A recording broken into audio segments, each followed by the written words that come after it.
Hello friends, welcome to Peace Education. मेरा नाम है किरण और आज की वीडियो में हम देखने वाले हैं पॉलिटी के 30 सेलेक्टेड क्वेश्चन। आप चाहें तो इसका स्क्रीनशॉट करके रख सकते हैं या फिर इसका नोट्स भी बना सकते हैं, क्योंकि ये सारे के सारे क्वेश्चन बहुत ही सेलेक्टिव मैंने लिए हुए हैं। तो चलिए फ्रेंड्स, बिना किसी देरी के स्टार्ट करते हैं आज का पहला क्वेश्चन। पहला क्वेश्चन है, पंचायती राज संस्थाओं के निर्वाचन के लिए उत्तरदायी है। ऑप्शंस हैं ए केंद्रीय निर्वाचन आयोग, बी राज्य निर्वाचन आयोग, सी केंद्रीय संसद, डी राज्य विधानसभा। इसका राइट आंसर हो जाएगा बी राज्य निर्वाचन आयोग। नेक्स्ट क्वेश्चन है, मुख्य निर्वाचन आयुक्त को प्रति माह कितना वेतन मिलता है? ए 80,000 रुपये, बी 90,000 रुपये, सी 95,000 रुपये, डी 1,00,000 रुपये। तो इसका राइट आंसर हो जाएगा बी 90,000 रुपये। नेक्स्ट क्वेश्चन है, राज्य विधानमंडल का कोई सदस्य अपने सदन की आज्ञा के बिना सदन सत्र के लगातार कितने दिनों तक अनुपस्थित रहता है तो सदन उसे निष्कासित करके उसके स्थान को रिक्त घोषित कर सकती है? ए 30 दिन, बी 45 दिन, सी 60 दिन, डी 100 दिन। तो इसका राइट आंसर हो जाएगा सी 60 दिन।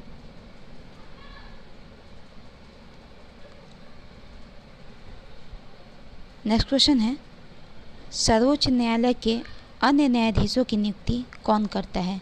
ऑप्शंस है ए राष्ट्रपति, बी संसद, सी सर्वोच्च न्यायालय के न्यायाधीश, डी सर्वोच्च न्यायालय के मुख्य न्यायाधीश के परामर्श से राष्ट्रपति। तो इसका राइट आंसर हो जाएगा डी सर्वोच्च न्यायालय के मुख्य न्यायाधीश के परामर्श से राष्ट्रपति। नेक्स्ट क्वेश्चन है, संयुक्त संसदीय समिति में लोकसभा तथा राज्यसभा के सदस्यों की संख्या क्रमशः होती है।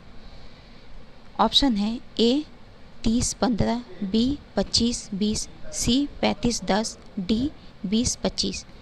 तो इसका राइट आंसर हो जाएगा ए 30-35।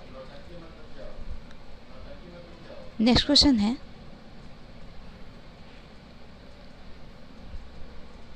राज्यसभा के लिए नामित प्रथम फिल्म अभिनेत्री कौन थी? इसका ऑप्शन है ए नरगिस दत्त, बी वैजंती माला, सी हेमा मालिनी, सॉरी फ्रेंड्स यहाँ गलती है, हेमा मालिनी, डी जयललिता। तो इसका राइट आंसर हो जाएगा ए नरगिस दत्त। नेक्स्ट क्वेश्चन देखते हैं, किसी संसद सदस्य की अयोग्यता के संदर्भ में निर्णय कौन करता है? ए अध्यक्ष, बी अध्यक्ष या सभापति, सी राष्ट्रपति, डी उपरोक्त में से कोई नहीं। तो इसका राइट आंसर हो जाएगा सी राष्ट्रपति। अब राष्ट्रपति के बारे में हम थोड़ी सी जानकारी ले लेते हैं। राष्ट्रपति का उल्लेख संविधान के अनुच्छेद 52 में है। इसका कार्यकाल 5 वर्षों का होता है। वर्तमान में हमारे जो राष्ट्रपति हैं वो रामनाथ कोविंद हैं, जो कि 14वें नंबर के राष्ट्रपति हैं और इन्होंने 25 जुलाई 2017 को अपना कार्यभार संभाला था। नेक्स्ट क्वेश्चन देखते हैं फ्रेंड्स।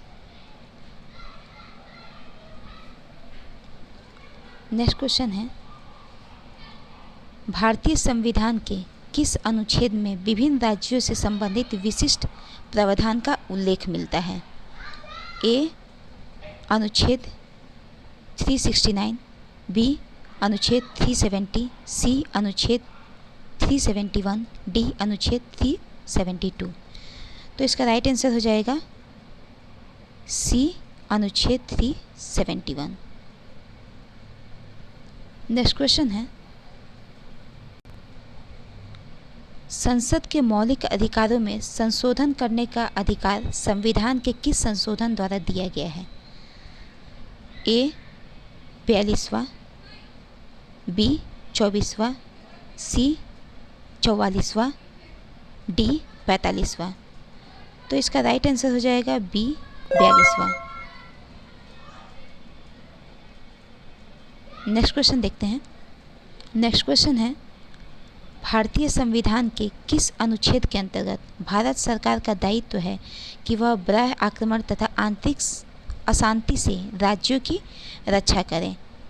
ऑप्शंस है ए अनुच्छेद 355, बी अनुच्छेद 356, सी अनुच्छेद 352, डी अनुच्छेद 360। तो इसका राइट आंसर हो जाएगा ए अनुच्छेद 355। नेक्स्ट क्वेश्चन देखते हैं। किसके द्वारा यह उद्गार व्यक्त किया गया था कि भारतीय संविधान भारतीयों की इच्छा अनुसार होगा? ए महात्मा गांधी, बी मोतीलाल नेहरू, सी गोपाल कृष्ण गोखले, डी बाल गंगाधर तिलक। तो इसका राइट आंसर हो जाएगा ए महात्मा गांधी। महात्मा गांधी ने कहा था कि भारतीयों का संविधान भारतीयों की इच्छा अनुसार होगा। चलिए फ्रेंड्स, नेक्स्ट क्वेश्चन देखते हैं। नेक्स्ट क्वेश्चन है, नई अखिल भारतीय सेवाएं स्थापित करने की दृष्टि से विशेष महत्व है? ए लोकसभा के प्रस्ताव का, बी राज्यसभा के प्रस्ताव का, सी संसद के प्रस्ताव का, डी विधानसभाओं के प्रस्ताव का। तो इसका राइट आंसर हो जाएगा बी राज्यसभा के प्रस्ताव का। नेक्स्ट क्वेश्चन देखते हैं। नेक्स्ट क्वेश्चन है, राष्ट्रमंडल अध्यक्षों के सम्मेलन का पदेन महासचिव होता है? तो इसका आंसर है, ऑप्शंस है ए लोकसभा अध्यक्ष, लोकसभा उपाध्यक्ष, सी सभापति तालिका का वरिष्ठ सदस्य, डी लोकसभा महासचिव। तो इसका राइट आंसर हो जाएगा डी लोकसभा महासचिव। नेक्स्ट क्वेश्चन देखते हैं। नेक्स्ट क्वेश्चन है, निम्नलिखित में से कौन सा मौलिक कर्तव्य नहीं है? ए आम भाईचारे की भावना को उजागर करना, बी राष्ट्रीय उद्यमों का संरक्षण करना, सी वैज्ञानिक संस्कार का विकास करना, डी भारत की समृद्धि विरासत का संरक्षण करना। तो इसका राइट आंसर हो जाएगा बी राष्ट्रीय उद्यमों का संरक्षण करना। ये मौलिक कर्तव्य नहीं है। और फ्रेंड्स, मौलिक कर्तव्य के बारे में मैं थोड़ी सी जानकारी आपको दे दूं। मौलिक कर्तव्य जो है वो संविधान के भाग 4 में अनुच्छेद 51 क में रखा गया है, जो कि सरदार स्वर्ण सिंह समिति की अनुशंसा पर संविधान के 42वें संशोधन 1976 में जोड़ा गया था। चलिए नेक्स्ट प्रश्न की तरफ बढ़ते हैं। राष्ट्रपति पर महाभियोग का एक आरोप एक संकल्प के रूप में संसद के किसी भी सदन में लाया जा सकता है। यह कम से कम कितने दिनों की लिखित सूचना के बाद प्रस्तुत किया जाना चाहिए? ऑप्शन है ए 7 दिन, बी 14 दिन, सी 30 दिन, डी 60 दिन। तो इसका राइट आंसर हो जाएगा बी 14 दिन। नेक्स्ट क्वेश्चन है, मौलिक कर्तव्यों की अवहेलना करने वालों को दंड देने की व्यवस्था, बी दंड देने की व्यवस्था नहीं है, सी कुछ विशेष मामलों में दंड देने की व्यवस्था है, डी अधिनियम बनाकर दंड देने की व्यवस्था है। तो इसका राइट आंसर हो जाएगा बी दंड देने की व्यवस्था नहीं है। अब नेक्स्ट क्वेश्चन देखते हैं हम। नेक्स्ट क्वेश्चन है, भारत में राष्ट्रपति का चुनाव किया जाता है? ए प्रत्यक्ष निर्वाचन द्वारा, बी एकल हस्तांतरीय मत पद्धति द्वारा, सी आनुपातिक मत प्रणाली द्वारा, डी खुला बैलेट प्रणाली द्वारा। तो इसका राइट आंसर हो जाएगा बी एकल हस्तांतरित मत पद्धति द्वारा। अब मैं आपको एकल हस्तांतरित मत पद्धति के बारे में बता दूं। एकल हस्तांतरित मत पद्धति जो है, यानी कि जनता अपने राष्ट्रपति का चुनाव सीधे नहीं करती, बल्कि उसके द्वारा चुने गए प्रतिनिधि करते हैं, जिसमें सभी राज्यों के विधानसभाओं एवं संघ राज्य क्षेत्रों के विधानसभाओं के निर्वाचित तथा लोकसभा एवं राज्यसभा के निर्वाचित सदस्य भाग लेते हैं। यहाँ एक और बात उल्लेखनीय है कि राष्ट्रपति द्वारा नॉमिनेटेड जो भी सदस्य है वो राष्ट्रपति के चुनाव में राष्ट्रपति को वोट नहीं डाल सकते। अब नेक्स्ट क्वेश्चन की तरफ बढ़ते हैं। अगला क्वेश्चन है, भारतीय संविधान में सम्मिलित नीति निर्देशक तत्वों की प्रेरणा हमें किस संविधान से प्राप्त हुई है? ए ऑस्ट्रेलिया से, बी अमेरिका से, सी फ्रांस से, डी आयरलैंड से। तो इसका राइट आंसर हो जाएगा डी आयरलैंड से।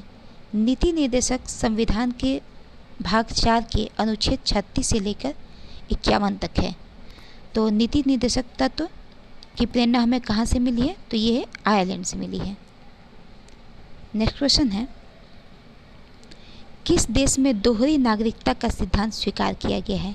ए भारत, बी कनाडा, सी ऑस्ट्रेलिया, डी संयुक्त राज्य अमेरिका। तो इसका राइट आंसर हो जाएगा संयुक्त राज्य अमेरिका। नेक्स्ट क्वेश्चन देखते हैं। राष्ट्रपति पद का चुनाव संचालित किया जाता है? ए लोकसभा अध्यक्ष द्वारा, बी प्रधानमंत्री द्वारा, सी निर्वाचन आयोग द्वारा, डी संसदीय मामलों के मंत्री द्वारा। तो इसका राइट आंसर हो जाएगा निर्वाचन आयोग द्वारा। नेक्स्ट क्वेश्चन है, शिक्षा और सैनिक क्षेत्रों के अलावा राज्यों द्वारा सभी उपाधियों का अंत कर दिया गया वह अनुच्छेद है? ए अनुच्छेद 18, बी अनुच्छेद 19, सी अनुच्छेद 20, डी अनुच्छेद 21। तो इसका राइट आंसर हो जाएगा ए अनुच्छेद 18। नेक्स्ट क्वेश्चन देखते हैं। नेक्स्ट क्वेश्चन है, संपत्ति का अधिकार भारतीय संविधान के किस अनुच्छेद में वर्णित है? ए अनुच्छेद 300, बी अनुच्छेद 300 क, सी अनुच्छेद 200, डी अनुच्छेद 302। तो इसका राइट आंसर हो जाएगा बी 300 क। 300 क यानी कि 300 ए, जो कि 24वें संविधान संशोधन 1978 में जोड़ा गया था। यानी कि संपत्ति का अधिकार 24वें संविधान संशोधन जो कि 1978 में हुआ था, उसमें संपत्ति का अधिकार जोड़ा गया था। नेक्स्ट क्वेश्चन है, भारतीय संविधान के किस अनुच्छेद में वित्त आयोग का वर्णन है? ए अनुच्छेद 250, बी अनुच्छेद 260, सी अनुच्छेद 280, डी अनुच्छेद 240। तो इसका राइट आंसर हो जाएगा सी अनुच्छेद 280। नेक्स्ट क्वेश्चन है, राष्ट्रपति के अध्यादेश जारी करने की शक्ति भारतीय संविधान के किस अनुच्छेद में वर्णित है? ए 120, बी 121, सी 122, डी 123। तो इसका राइट आंसर हो जाएगा डी अनुच्छेद 123। अब ये जो अध्यादेश जारी करने की शक्ति जो होती है वो राष्ट्रपति के पास होती है। राष्ट्रपति के पास संसद के सत्र में न होने की स्थिति में अध्यादेश जारी करने की शक्ति प्राप्त है। अध्यादेश की शक्ति संसद द्वारा बनाए गए कानून के बराबर ही होता है। तो चलिए फ्रेंड्स नेक्स्ट क्वेश्चन देखते हैं। नेक्स्ट क्वेश्चन है, लोकसभा अध्यक्ष के मताधिकार को क्या कहा जाता है? ए निर्णायक मत, बी ध्वनि मत, सी प्रत्यक्ष मत, डी अप्रत्यक्ष मत। तो इसका राइट आंसर हो जाएगा निर्णायक मत। अब ये निर्णायक मत क्या है इसके बारे में मैं आपको बता दूं। लोकसभा अध्यक्ष किसी भी मतदान में हिस्सा नहीं लेते हैं, पर जब पक्ष और विपक्ष में समान वोट पड़ते हैं तो लोकसभा स्पीकर अपना वोट देकर निर्णायक मत देते हैं। नेक्स्ट क्वेश्चन है,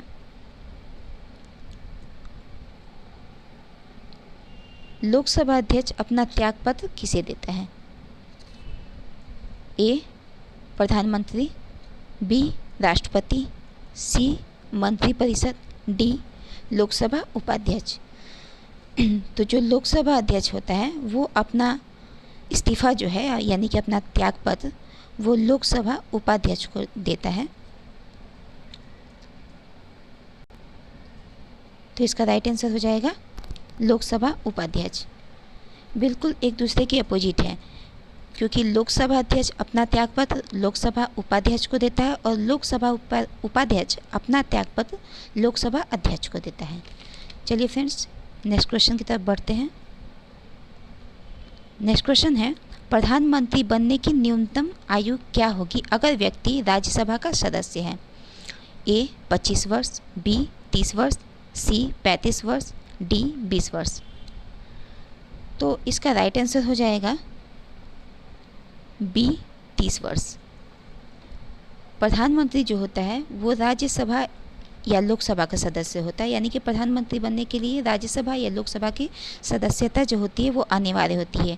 और अगर वो व्यक्ति लोकसभा का सदस्य है तो उसकी आयु 25 वर्ष होनी चाहिए, और अगर व्यक्ति राज्यसभा का सदस्य है तो उसकी आयु 30 वर्ष होनी चाहिए। नेक्स्ट क्वेश्चन देखते हैं। नेक्स्ट क्वेश्चन है, राज्यसभा का सभापति कौन होता है? तो राज्यसभा का जो सभापति होता है, देख लेते हैं ऑप्शंस। ए लोकसभा अध्यक्ष, बी राष्ट्रपति, सी प्रधानमंत्री, डी उपराष्ट्रपति। तो इसका राइट आंसर हो जाएगा फ्रेंड्स डी उपराष्ट्रपति, क्योंकि राज्यसभा का जो सभापति होता है वो उपराष्ट्रपति होता है। और वर्तमान में हमारे उपराष्ट्रपति कौन है? वर्तमान में हमारे उपराष्ट्रपति जो है वो वेंकैया नायडू है। नेक्स्ट क्वेश्चन देखते हैं। नेक्स्ट क्वेश्चन है, राज्यसभा में राष्ट्रपति द्वारा कितने सदस्य नॉमिनेटेड किए जाते हैं, यानी कि मनोनीत किए जाते हैं? ए 12 सदस्य, बी 10 सदस्य, सी 4 सदस्य, डी 2 सदस्य। तो राज्यसभा में राष्ट्रपति 12 सदस्यों को मनोनीत करते हैं। नेक्स्ट क्वेश्चन है, आज का अंतिम प्रश्न, लोकसभा में राष्ट्रपति द्वारा कितने सदस्य मनोनीत किए जाते हैं? ए 12 सदस्य, बी 14 सदस्य, सी 2 सदस्य, डी 5 सदस्य। तो इसका राइट आंसर हो जाएगा